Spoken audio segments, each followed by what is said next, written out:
Oh, gee, the camera turned on. Alright, making a response video to Section F, Extinction. Probably should have been E, Extinction, but whatever. The Pseudo goal. AntiBullshitMan's blog. So, his quibble, let's call it a quibble this time, is that the anti-natalist, generally speaking, idea of even the anti-natalist idea of human extinction is too extreme. That the only thing you really have to make extinct is the dissatisfied human, I suppose, or the potentially not satisfied with the arrangement human. So even if they're delusional, but they think they're winning, it's okay to leave them to it.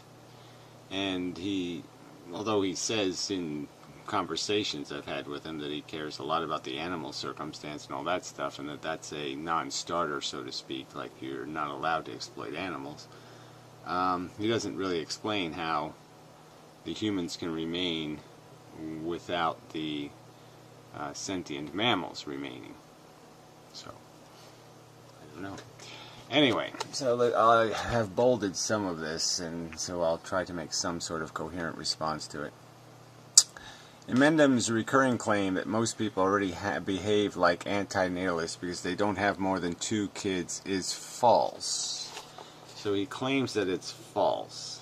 I mean, it just can't be false. It's impossible for it to be false. It's a simple claim. If you're an anti-natalist, you would replicate less than sustainable population. This population would decline ultimately to 0. So there would be a growth, a curve that would end in 0. It couldn't go anywhere else but 0, ultimately. And that would be behavior consistent with anti-natalism. I mean, I suppose natalism by itself, you could argue, okay, that having any children at all is against some sort of idea of anti-natalism. But I think for most anti-natalists, the idea is anti-procreation, or more specifically anti-perpetuation, and having some curve that's taken place in. I mean, you don't think that the brick wall thing is going to happen. You're going to be provided that opportunity, so you figure it's going to have to be a gradual stroll, stage left, something like that. Anyway, okay, it's false both from a standpoint of abrasion, I don't know what that means, and from a behavioral overview. Again, it's just not true. I mean, the point is that the human race goes extinct by the behavior of most of the human race. Most of the human race does not breed sufficiently to maintain human existence. That's a fact.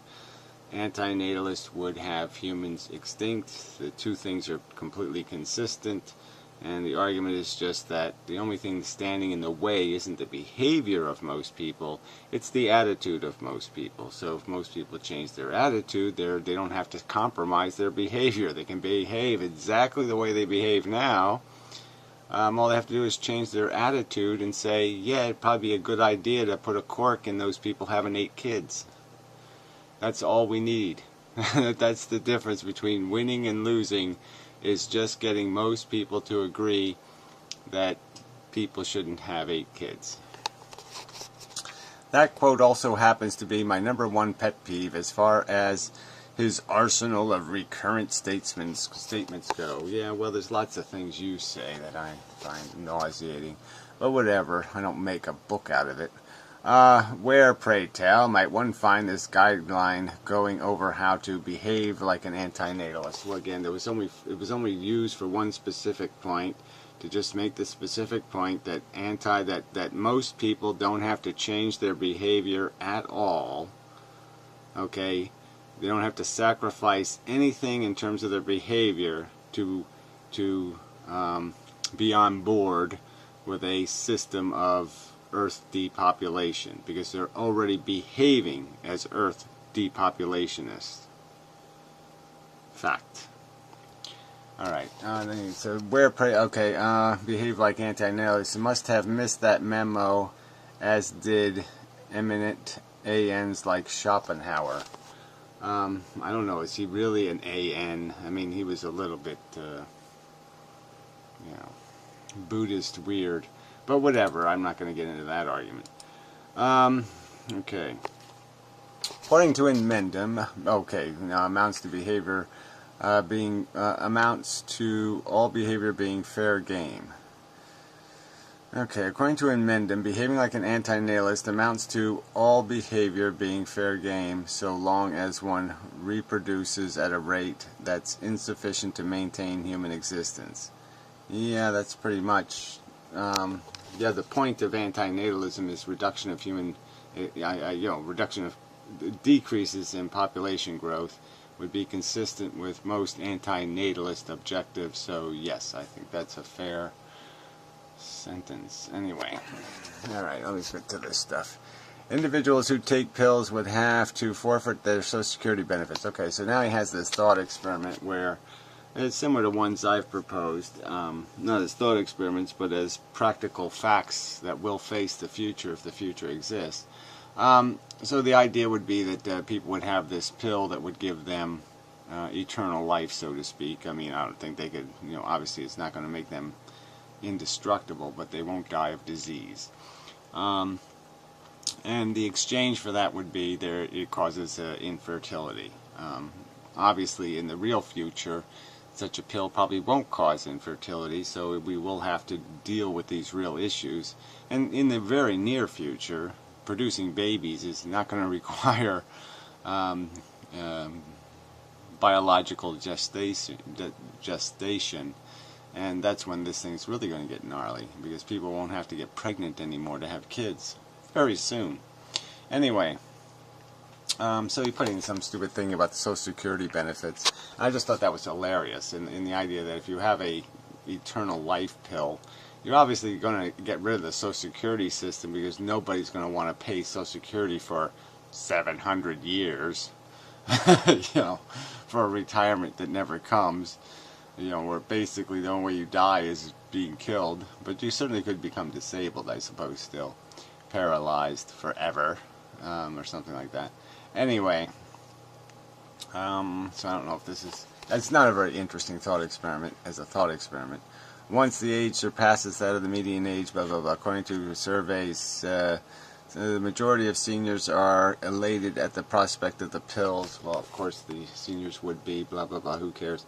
My question is simply, would you stop them? So would you stop people from taking a pill that gave them eternal life? And I suppose the argument would be, yes, some people you'd stop, some people you wouldn't, I suppose, right? I mean, you control what retards can do, so it just depends on who you declare to be a retard, right? Pretty much.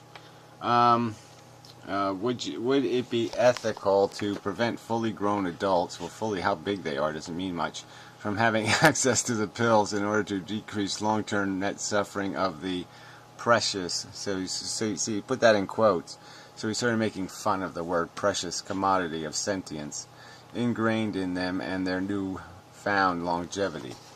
So again, would you is fine. I mean, I mean, if I'm going to simply answer the question, I'm going to say that I believe anybody who would invest in eternal life is stupid.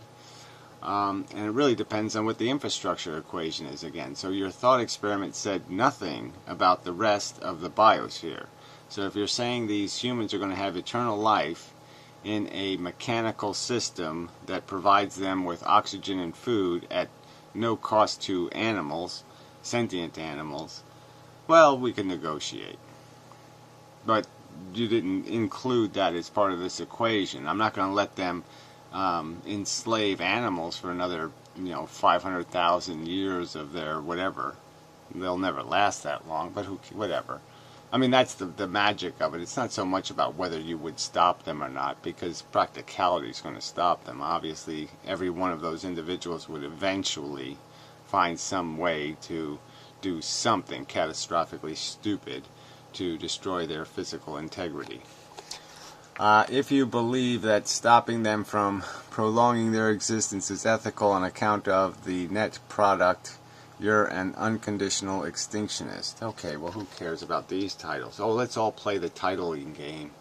No, let's not. Yeah, fuck that shit. In most people's eyes, the moniker anti-natalist is synonymous with extinctionist. Yet I'm confident that more than 2/3 of anti-natalists would partake in answering of this question will not take issue with individual adults opting to take pills in question. So he's confident that 2/3 of the anti-natalists would say it's okay for humans to take whatever eternal life pills. And he provides no. So most anti-natalists, he's saying 2/3 of anti-natalists wouldn't first ask the question, well, what about the rest of the biosphere? So he's basically conceding my point, which is that most anti-natalists don't give this much thought, because 99.99% of the sentient suffering takes place in other animal organisms besides human beings. So if you don't have a solution for that problem in your thought experiment, it's got a big gaping vaginal orifice for fucking with facts. Anyway, had this question been asked around the corners of YouTube inhabited by people who self-identify as ethilists, well, in a sense, I've already raised the question, because I've already raised the issue that these are going to be real social issues, and I've even said, I've even made the point that even if you had such a technology that didn't make people sterile, but the bargain was to take the pill, you had to accept infertility. That had to be the agreement. You couldn't take the eternal life pill unless you got sterilized. My argument is that most people would trade their fertility for eternal life, demonstrating that they don't have any real necessary need to have babies, and that if you gave them a better present, a better thing to play with themselves, they would do it. They would sacrifice their insatiable need to have children. Yes, if you gave them the right bribe. Yeah. I'd do a about face in my prediction. It's safe to assume that garden variety ethilists would think it ethically justifiable to stop adults. Again, stop adults. There has to be some standard of competence. All right? If there's somebody who's going to make a rational argument, I'm not going to get in their way. But if people are believing in fantasies and fables and fairy tales, then they're delusional, and I'll get in their way. Shit. Again, you take care of retards. You don't abandon them to the desert of their ignorance. Likewise, we can deride natalism without enumerating ourselves with positive extinctionism and can of worms it brings to the table. Positive extinctionism. This is stuff nobody ever says. This is why I remain unperturbed by Benatar's goal-oriented writings or the unnuanced wiki article on antinatalism. Yeah, well, whatever, yeah, okay, so you don't want to be an antinatalist because you don't believe life is fundamentally failed. You think as long as somebody thinks they're happy, they are happy. Okay. You think individual human brains have some sort of right to respect, even if they demonstrate little or no rational function. I mean, if they can't make a rational argument, and all they can make is some argument from "I want," I mean, you know, logically, an intelligence has to say that really shouldn't be good enough. I mean, especially when you're opening a can of worms, it's very dangerous. I mean, I'm not going to go to my deathbed, you know, my antinatalist deathbed, feeling very comfortable if I'm leaving behind a bunch of motherfuckers who could at any time, restart the engine, you know, you know, they have the power to fuck the bargain they made to remain infertile. Yeah. We can legitimately abstain from subscribing to extinctionist positions as well as perpetuationist position. Oh, whatever. For me, the fundamental argument is I don't even understand antinatalism outside of the understanding that there's fundamentally a problem in the structure of life. Okay, that it doesn't come with essential ingredients like fairness and consent, and that without those elements, the game is not playable. So I don't need all this extinctionist shit. It's not just about extinction for the sake of extinction. The goal isn't extinction. The goal is fail-safe harm elimination. But whatever. Play your word games. Okay, then this would be worthwhile goal. Okay, let's see. If it is possible to preventatively weed out all zygotes that would have gone on to regret being born and spare them the hassle of finding this out the hard way by thwarting their birth beforehand, then this would be worthwhile goal. I'd apply force to achieve. So he'd apply force to achieve the goal of being able to analyze zygotes and figure out that they're going to stub their toe when they're 17 and realize pain sucks and not want to live anymore. I don't think you can figure out. I don't think we're antinatalists in the womb. This willingness on my part still wouldn't morph my position into one of ethical extinctionism. Yeah, again, you either think life works or you don't think life works. So your claim is that as long as there's a smile on Hitler's face, it works. And, you know, it doesn't matter, really, it just doesn't matter what kind of behavior is engaged in. As long as the asshole says, I'm having a good time, you're going to say they're having a good time. I don't buy the argument. Unfortunately, in the here and now, we are unable to accurately predict who will regret their birth and who will not. Enter ambivalence. This is examined further in the section approved impositions. Oh, well, that ought to be interesting then, maybe, possibly, who knows. Anyway, so here's another something I don't know. I bolded things just, you know, randomly, almost. These include, anyway,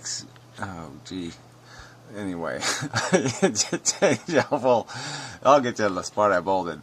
Despite this fertile ground, or lack of a better term, my peers' disvaluing of human extinction, even as a byproduct, continues to feed their trepidation to adjure natalism wholeheartedly. So his peers don't become natalists wholeheartedly. Well, I don't know. I shouldn't have bolded that, I suppose. Regardless of how ethically grotesque one finds natural selection to be, isn't that funny? Regardless of how grotesque. So it doesn't matter how grotesque it is. He's got some kind of regardless. Yeah, I'm sure. The number of times per week one is willing to utter gladiator wars in a video won't change this. So regardless of how grotesque natural selection is, using the metaphor gladiator wars to describe the reality of the game we're playing is somehow invalid or pointless or stupid or whatever. I don't think there's any rational complaint with that metaphor being used to describe natural selection.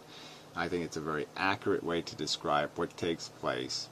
The number of losers is very large, the number of winners is very small, and their victory is very short. And so I think the metaphor fits, and I think you're just a gaping cunt. Because unpopular narratives of this sort are intrinsically hostile to preference maximization. Well, that's just too interesting. even under instances where term harm exchange ultimatums don't counter in. Well, I don't even know what the fuck that means, so I guess I'll just tell along. Yeah, fuck it. What is this crap?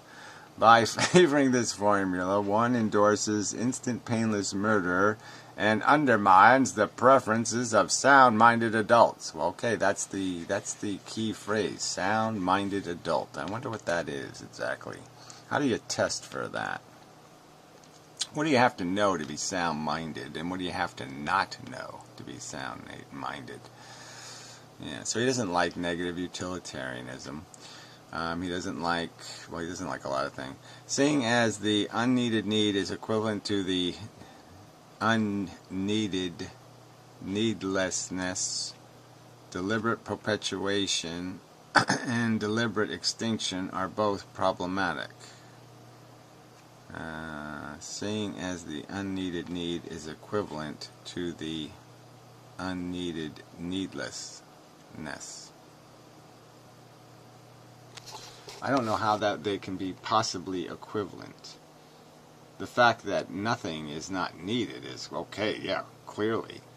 But the fact that need isn't needed is clearly interesting. So the argument is that the fact that nothing is interesting. But the argument being made essentially is that something is nothing. Okay, it has no character. So we're basically arguing that a thing that everybody thinks has value or merit, this idea of need, isn't have any merit. That it's as vacant as the non-need. It doesn't have any need. It doesn't have any. It doesn't generate the very thing it professes to claim. Cause to.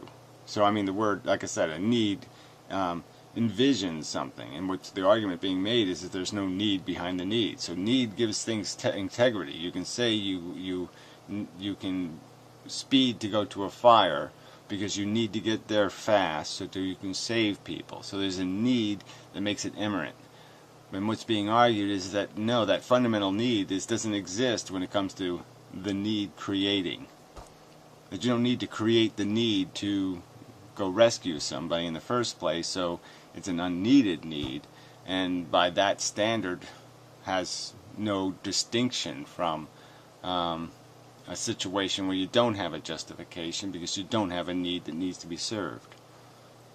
It's convoluted, but I think people can understand that if there's no need behind a need, if there's nothing making the need credible, then the need is irrelevant. Anyway. Alright, sound-minded. Seeing as, okay, I need provisional extinctionist, a label I'll comfortably apply to myself whenever the above immortality pill scenario is stubbornly rejected as a conversation starter. Whenever provisional extinctionist, when people won't accept the pill scenario, I don't know, who cares. Alright, so then he claims I believe in unsolicited mercy killings. So again, anytime you take claim to be more competent than somebody else, anything you do then can be called a tyranny, even if it's the only way to. I mean, it's tyranny. We have tyranny over the retarded and the incompetent now. It's tyranny over the mentally insane. It's a tyranny. I think you got to prove that.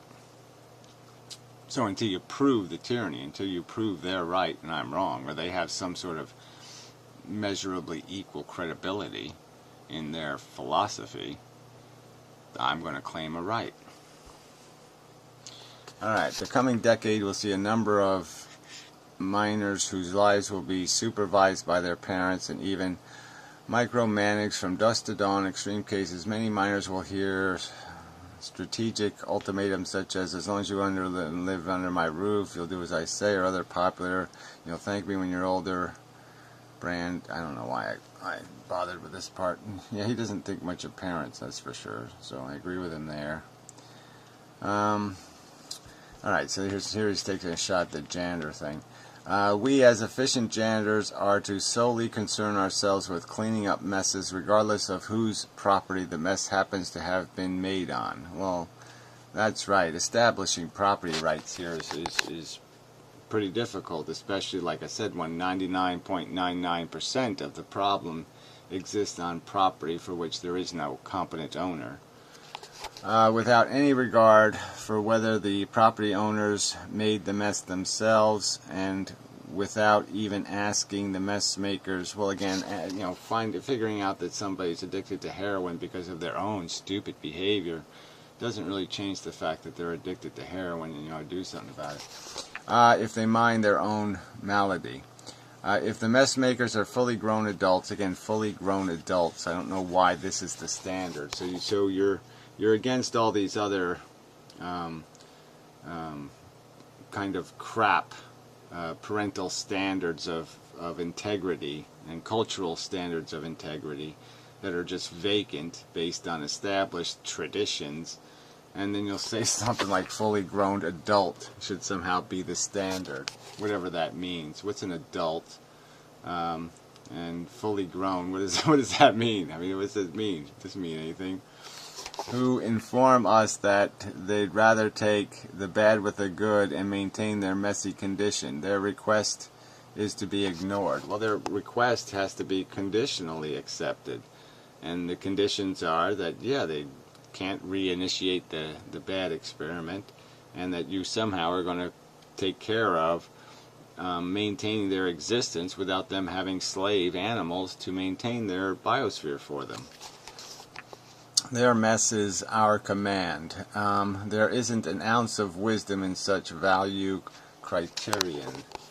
I don't think there's any wisdom in knowing something's dangerous, like smallpox or something. You eradicate it in the human population, and then you're stupid enough to leave it on the shelf, in a shed somewhere, in a glass jar. Yeah, in an earthquake zone. Yeah, fuck that. That's stupid. Because Inmendham and many of his antagonists are...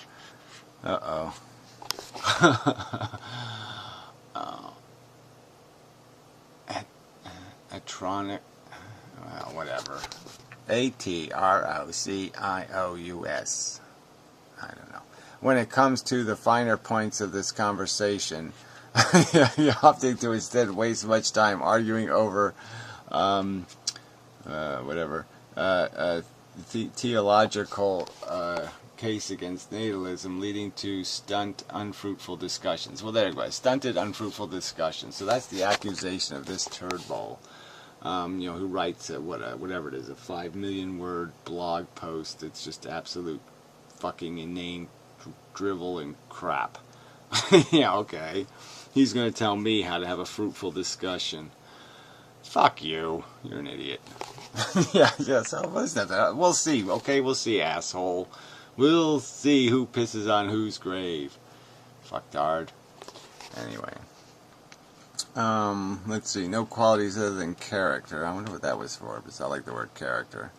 Emotionally steered rationalizations behind the offering of preferential treatment to a select group based on qualities other than character. Oh, okay, so he's talking about racism and all that kind of shit and blah, blah, blah. Yeah, that's all bad, blah, blah, blah, who cares? But character is also meaningless if it's in the mind of a fanatic. Their arrangement is one where merit and emotional attachment are conferred not through demonstrated character nor ability. Okay, he's just complaining about families again, and yeah, obviously there's, people love their parents even though they're assholes, blah, blah, blah, who cares? People love their kids even though they're ugly and frumpy. Contrastingly, most consequentialist arguments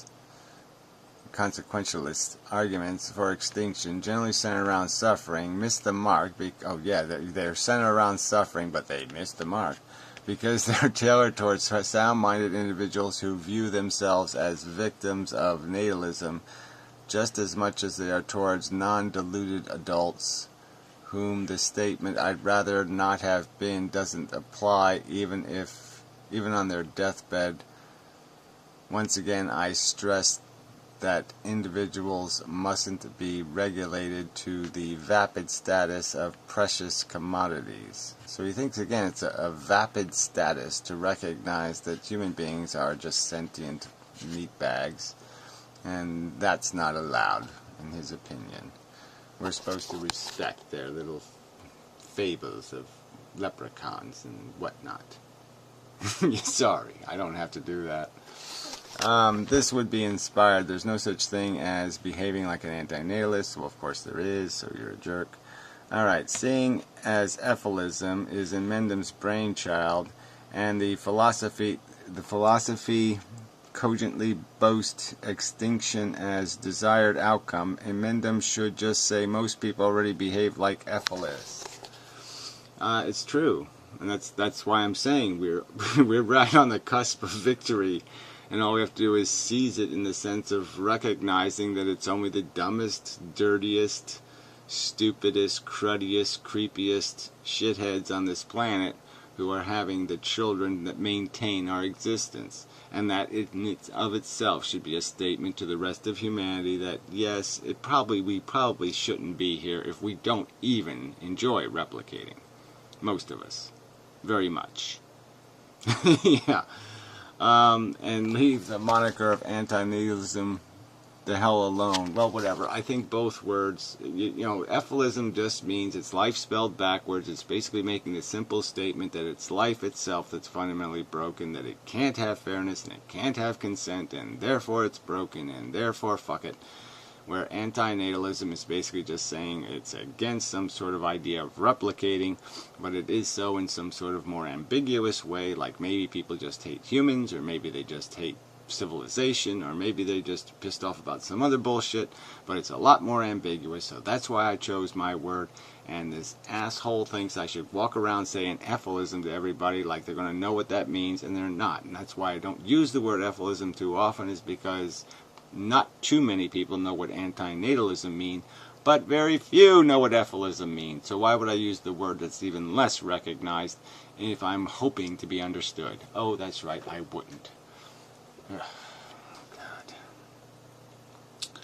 Anyway, this is just so fucking tiresome. So anyway, I blocked this other guy, this Dr. Dissent guy, so here's the comment he posted. It would be intellectually dishonest, so he's making a clear accusation here of intellectual dishonesty, to not concede the point that value is an emergent property of intelligence. No, I'm not being intellectually dishonest to recognize that value, okay, is an emergent property of consciousness, of the ability to feel. It is the ability to feel that creates the value, and it is the ability to be intelligent that makes it possible for you to recognize the value. Recognize the value. Recognize the value created by the feeling thing having feelings. There's nothing intellectually dishonest in that theory. The fact that I have a theory that feeling things create value by feeling is not outside the boundaries of honest belief, motherfucker. Especially compared to the crap asshole motherfuckers like you believe, no doubt, you unicorn fucker. Whatever the fuck you are. So don't tell me I'm intellectually dishonest because I'm smart enough to figure out that feeling things' welfare matters. Because I'm smart enough to discover that truth. Yeah, because I feel. Duh. How could it possibly be intellectually dishonest for me to recognize the fact that I feel, and I know it, that goddamn, for like I would spend billions of dollars, I would have my right arm cut off to prevent certain kinds of suffering. I would pay huge, giant prices. How could it be intellectually honest for me to say, oh yeah, I would pay a huge price. I would pay the price of being burned to death, you know, if I could prevent my sister from dying some horrible way, right? I mean, we would do these things. We would endure horrible hardships to avoid horrible hardships. And you're going to tell me the fact that I see that in my own behavior, I could be intellectually honest and not recognize why do I do that? Oh, that's right, because I see the obvious value in avoiding harm. Yeah, no, I'm sorry. You're the intellectually dishonest motherfucking weasel cunt bastards. You silly people who behave as selfish motherfuckers and yet claim value relativism. Fuck. You're stupid.